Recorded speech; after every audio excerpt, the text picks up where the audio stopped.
صبا بالهاتف انه يواصل هذه فرصه والهدف. الهدف الاول لفائده فريق حسنيه اكادير في الوقت اللي كان تم التغيير. هدف اكيد كيسجلوا كريم البركاوي وفرحه اكيد ديال الجماهير.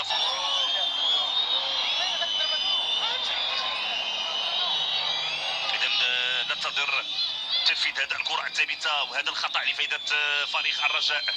محسن ياجور وراء الكره، ثلاثه ديال اللاعبين الان كيشكلوا الحائط في انتظار الصافره. محسن ياجور غادي يسدد هذه الكره الثابته. ياجور الهدف.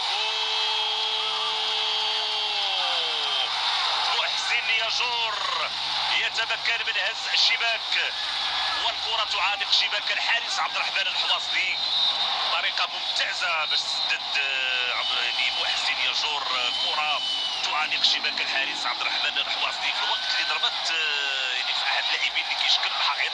اعتقد بكل معنى يمكن الكره غادي تخرج كتضرب في القائم الايمن وتعانق الشباك، وفرحه كبيره لجماهير فريق الرجاء بهدف التعادل. لاحظوا محسن ياجور يسدد والكره تعانق الشباك بهذا الشكل. لاحظوا حتى عبد الرحمن الحواصلي اعتقد بان الكره تغادر. لاحظوا هز ولكن الكره يعني الكره ديال محسن ياجور كما كيعرفوا الى الشبكه بهذا الشكل وبهذه الطريقه وبهذه المتعه ديال اكيد